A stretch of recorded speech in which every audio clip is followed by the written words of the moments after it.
नमस्कार। आप सभी को 15 अगस्त स्वतंत्रता दिवस की हार्दिक बधाई। दोस्तों, हमारा देश लगभग 200 वर्षों तक अंग्रेज़ों के अधीन था। 200 वर्षों के बाद भारत देश अंग्रेज़ों के चंगुल से छूटकर आज़ाद हुआ। इसमें अनेक भारतीयों की, लाखों भारतीयों की इसमें मृत्यु हो गई। बहुतों का नाम हम लोग जानते हैं और बहुत से नाम गुमनाम हो गए हैं जिसकी हमें जानकारी नहीं है। दोस्तों, आप सभी को 15 अगस्त स्वतंत्रता दिवस की हार्दिक बधाई। दोस्तों, आज हमारे देश को आज़ाद हुए 77 वर्ष हो गए हैं और हमारा देश 78वां वर्षगांठ मना रहा है। दोस्तों, आज इस वीडियो में यह जानने का प्रयास करेंगे कि ध्वजारोहण और झंडा फहराने में क्या अंतर है। दोस्तों, सर्वप्रथम 15 अगस्त 1947 को देश आज़ाद हुआ तो प्रधानमंत्री जवाहरलाल नेहरू ने लाल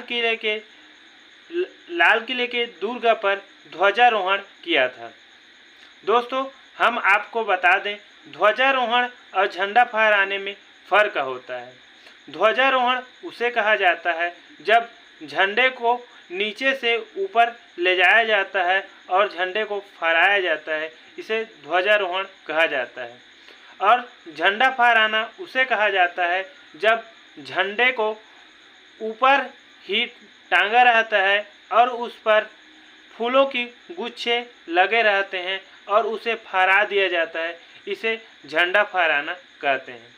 दोस्तों, हम आपको बता दें कि 15 अगस्त को लाल किले की प्राचीर पर ध्वजारोहण किया जाता है। यह ध्वजारोहण देश के प्रधानमंत्री के द्वारा किया जाता है। वहीं बता दें कि 26 जनवरी को झंडा फहराया जाता है। यह राजपथ पर किया जाता है जिसे अब वर्तमान में कर्तव्य पथ कहा जाता है।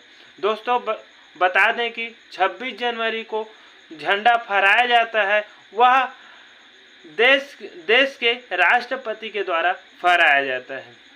दोस्तों, यह मामूली सा अंतर होता है। दोस्तों, आज बात इस विषय पर भी करते हैं, क्या हम वाकई ही आज़ाद हो गए हैं। दोस्तों, यह सोचने का विषय है कि क्या हम वाकई ही आज़ाद हो गए हैं। दोस्तों, एक तरफ देखा जाए तो देश आज़ाद हुए 77 वर्ष हो गया है। देश 78वां वर्षगांठ मना रहा है।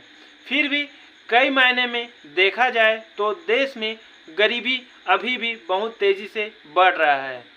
देश के 80% लोगों को राशन बांटा जा रहा है। कई मायनों में देश में ऐसा अनुभव होता है कि देश अभी तक आज़ाद नहीं हुआ है। दोस्तों, जगह जगह पर रेप जैसे कांड होते हैं, जगह जगह पर हत्याएं हो रही है, जगह जगह पर लूटमार होता है। यह सोचने का विषय है कि आखिर देश आज़ाद हो गया है तो इतनी तादाद में क्यों लूटमार, रेप जैसी घटनाएं आए दिन होते रहते हैं। यह सोचने का विषय है। दोस्तों, सोचने का विषय यह भी है कि देश आज़ाद हुए 78 वर्ष हो गए हैं, 77 वर्ष हो गए हैं, 78वां वर्षगांठ मना रहा है। फिर भी देश में एक गरीब व्यक्ति को सही से शिक्षा नहीं मिल पा रहा है। दोस्तों, बता दें कि देश के ज़्यादातर हिस्सों पर अध्यापक की कमी है। छत्तीसगढ़ की ही बात करें तो किसी भी प्राइमरी स्कूल में 2 से अधिक प्राध्यापक नहीं है। दोस्तों, हम आपको बता दें कि प्राइमरी स्कूल की दशा बहुत बिगड़ी हुई है। एक प्रधान पाठक और एक सहायक अध्यापक के जरिए 5वीं तक की क्लास संपूर्ण कराई जा रही है। वहीं बात करें स्वास्थ्य व्यवस्था की तो हर जगह की स्वास्थ्य व्यवस्था बहुत ढीली पड़ी हुई है। दोस्तों, बता दें कि किसी भी अस्पताल में कोई भी इमरजेंसी घटना घटते हैं तो एक गरीब से गरीब आदमी प्राइवेट अस्पताल को देख रहा है। आखिर क्यों ऐसी दशा उत्पन्न हो गई है, हर कोई क्यों प्राइवेट हॉस्पिटल को देख रहा है, यह सोचने का विषय है। क्यों सरकारी अस्पताल में लोग अपना इलाज नहीं कराना चाहते। दोस्तों, यह सोचने का विषय इसलिए है क्योंकि सरकारी हॉस्पिटल में कुछ भी सुविधा उपलब्ध नहीं है। हर कुछ को मेडिकल के लिए पकड़ा दिया जाता है। हर टेस्ट, हर प्रकार की दवाइयों को बाहर से खरीदना पड़ता है। सही वक्त पे डॉक्टर उपलब्ध नहीं हो पाता। इसी कारण यह व्यवस्था बहुत ही ढीली है। दोस्तों, आपको कोई भी सरकारी दफ्तर जाना हो तो आपको घूस से काम नहीं चल पाता। न्यायालय व्यवस्था में सही तरीक़ा से न्याय मिल नहीं पाती। देखा जाए तो हर परिस्थिति में एक गरीब आदमी को कुछ भी सुविधा सही तरीके से मिल नहीं पाती। तो यह सोचने का विषय है, क्या हम वाकई आज़ाद हैं। दोस्तों, आज़ाद वह लोग हुए हैं जो देश के बड़े वर्ग में बैठे हुए हैं, देश के उच्च पदों पर बैठे हुए हैं।